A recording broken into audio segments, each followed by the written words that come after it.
Chapter 3. The D.A.M.N at Work Method.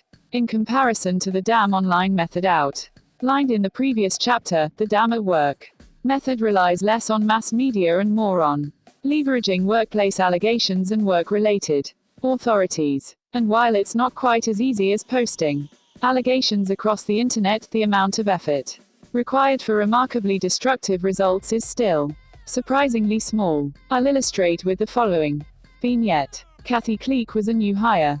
A recent graduate with a master's degree in marketing, she was happy to finally leave the academic world and hit the ground running at her first real job. Socially outgoing and chatty, Kathy related to her colleagues as though they were personal friends. She started a company bowling team, went to happy hour with co-workers, and was devilishly excited to engage in office gossip.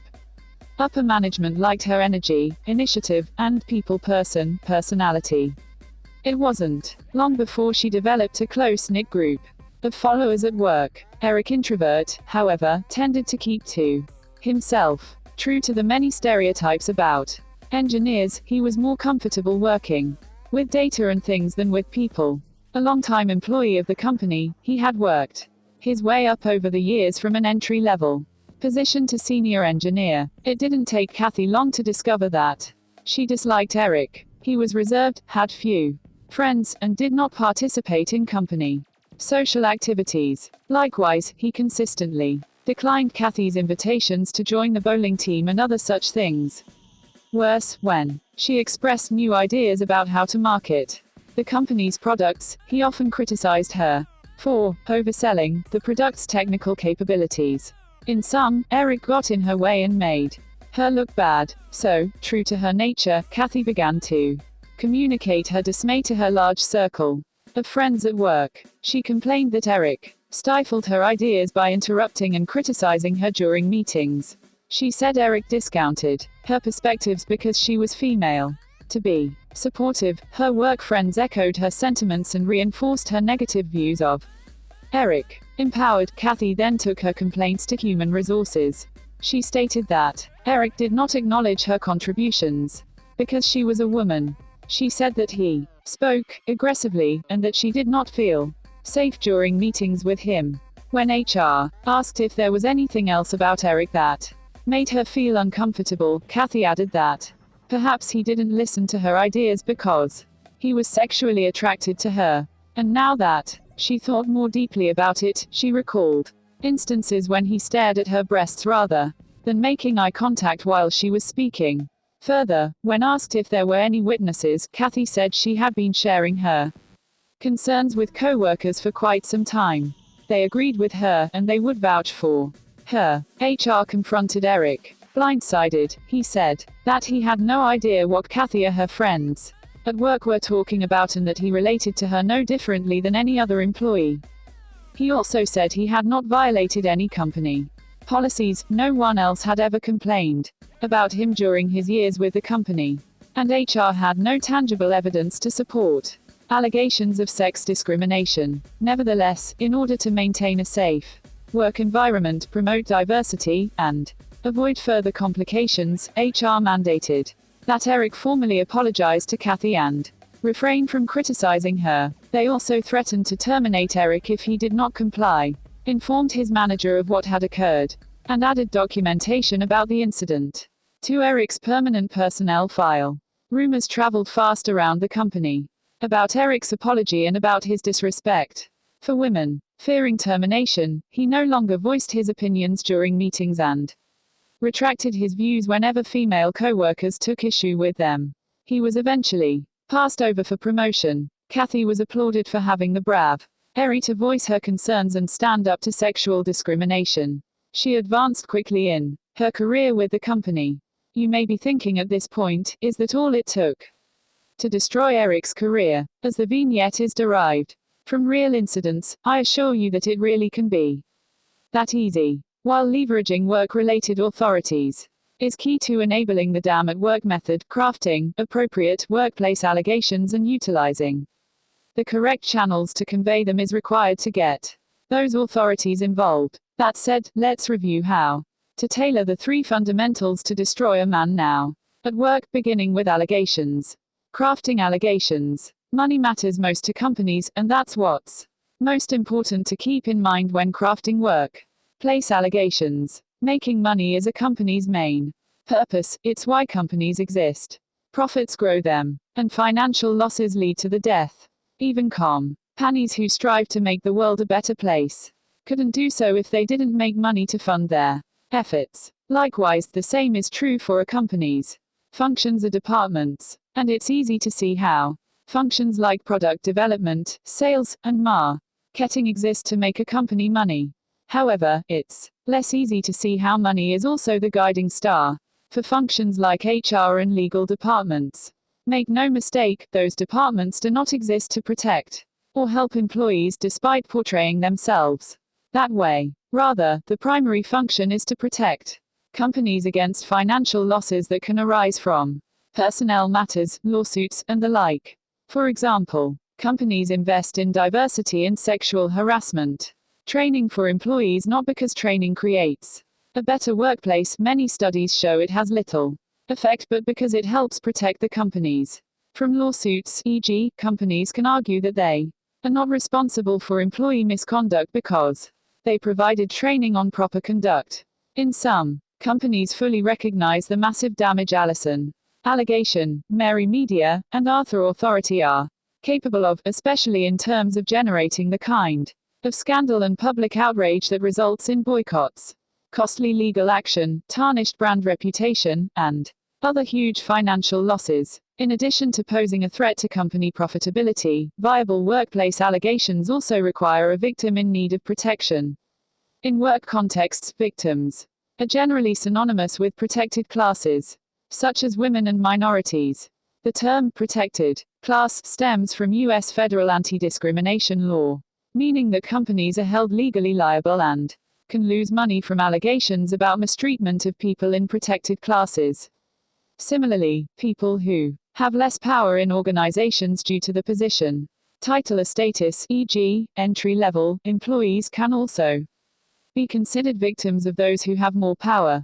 For instance, because business owners and managers can tell employees what to do and terminate employees who do not comply, they can easily be perceived as misusing the power or mistreating the subordinates. Combined, people in protected classes and in lower-level positions, such as female subordinates, make excellent victims for workplace allegations that can destroy a man now. So, when we boil it down, simple and familiar ingredients for crafting D.A.M.N at work allegations emerge: claims made about a male employee doing something scandalous to a victim. However, like Allison allegation dressed in business attire, the claims have to be properly suited to fit the workplace environment and be taken seriously by co-workers, managers, HR, and so on. Fortunately, scandalous, yet plausible claims can come from magnifying just about anything a man does with a potential victim. For example, a man who hugs women at work can easily be accused of unwanted touching. A man who expresses opinions that differ from those held by people in protected classes can be accused of being aggressive and creating an unsafe work environment. A man who uses humor that involves protected classes or subordinates can be accused of making inappropriate jokes and creating a hostile workplace. Moreover, a man who engages in a sexual relationship, even a consensual one, or anything even related to sexual activity with a potential victim from the workplace, e.g., asking a female colleague to join him for dinner, can easily be accused of unwanted sexual advances, sexual harassment, or other forms of sexual misconduct. Yet, like the D.A.M.N online method, while it's important to make the allegations scandalous, it's counterproductive, especially in workplace settings, to go overboard and make them ridiculous. For instance, accusing a manager of rubbing up against female subordinates and repeatedly asking them on dates is enough to do serious and lasting damage, whereas saying he rapes women daily in the employee lounge on lunch breaks borders on unbelievable and could undermine your credibility. Along the same lines, it's generally more effective to make allegations related to a man's character, e.g., he's abusive, a sexual deviant, etc., rather than to something more tangible like the quality of his work. A man can provide evidence to back up the quality of his work, whereas scandalous Allegations about his character are much more difficult to defend against, and as we know from Chapter 1, such allegations can become their own evidence with the media's help. Leveraging media. Smear campaigns channeled through companies. Internal communication networks are one of the most effective media means for destroying a man at work. Before you can take your allegations directly to authorities like HR, you'll need to ensure they'll find some kind of support for your claims upon investigation. For example, if you were to allege to HR that a manager tries to date female subordinates, but the manager's co-workers say they've never heard anything about it when HR asks, the allegation probably won't go far. However, if co-workers are able to say they've heard about the manager trying to date female subordinates, then further action from HR is likely. The more co-workers can vouch for an allegation, the more effective it is, and smear campaigns can do a great job of spreading claims and cultivating support.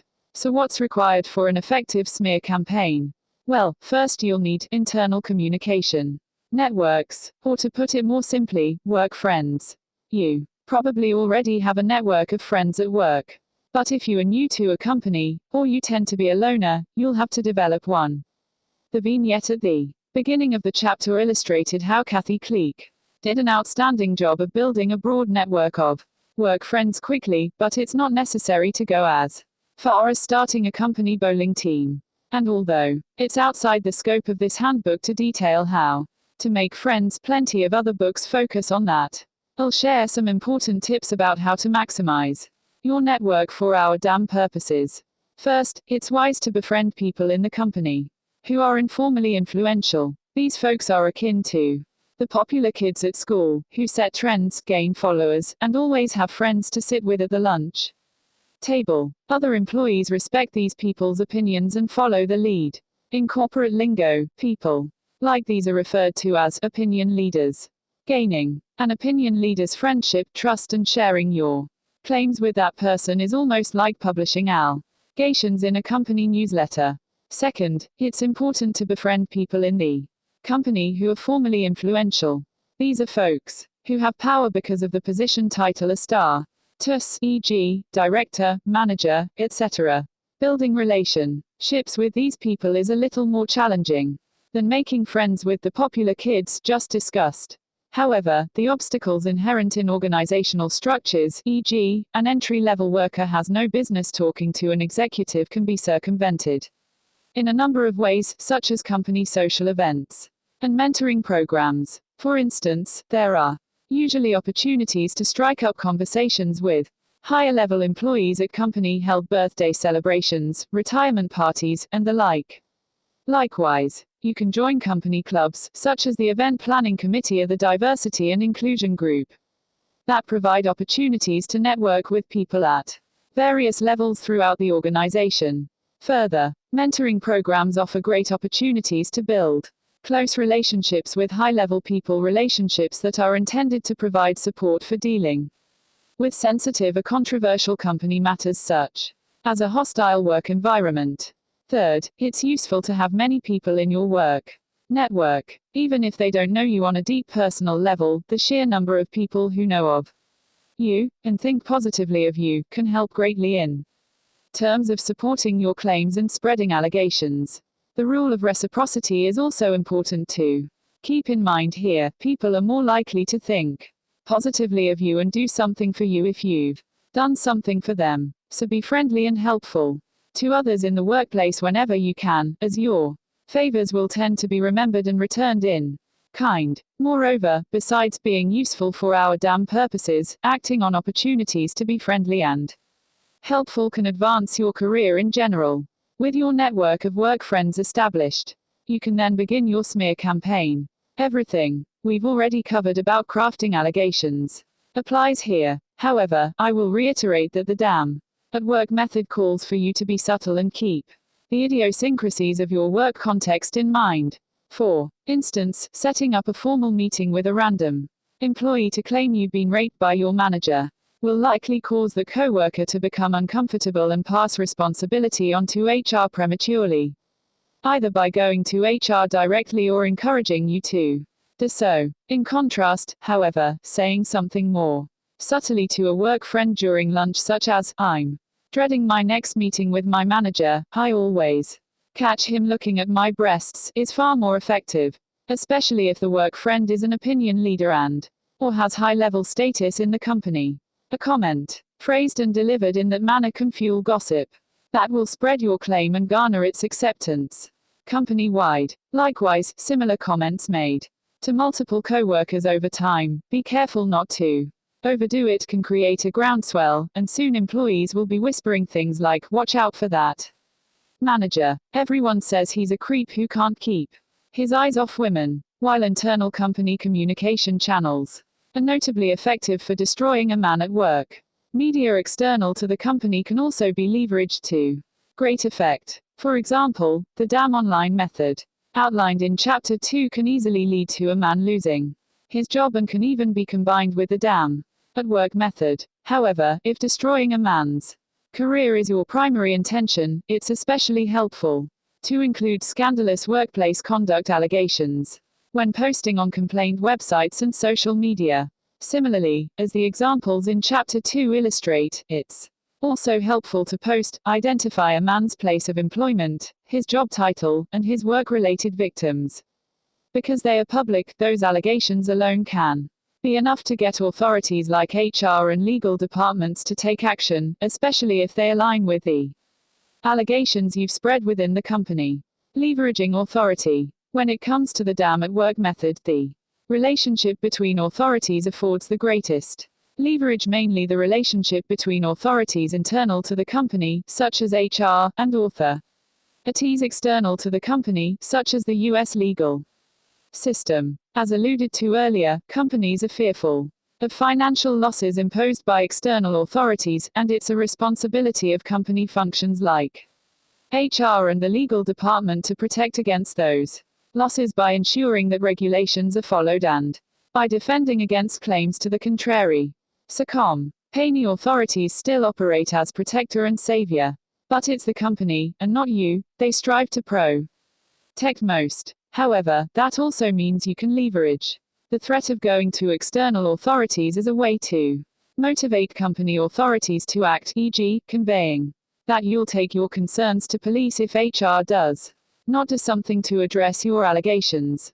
With all that in mind, the actions of company authorities can be understood in two ways: managing allegations before they reach the public, and dealing with allegations after they are publicized.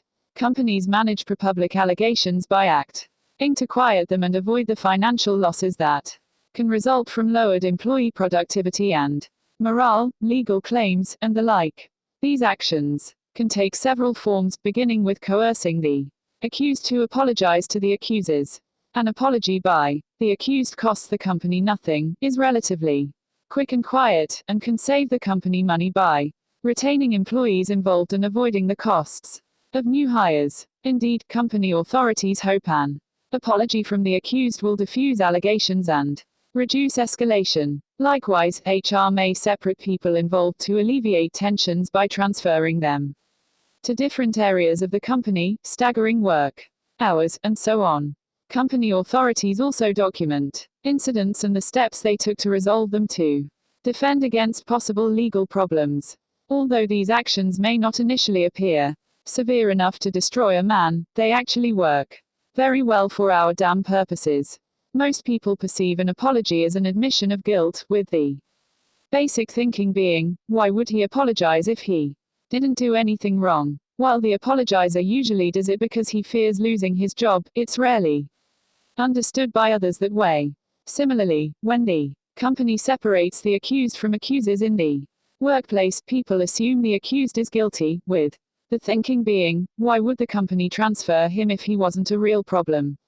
And documentation about the incident is a scandalous scar on the accused's personnel record, hindering favorable performance reviews, promotions, and so on.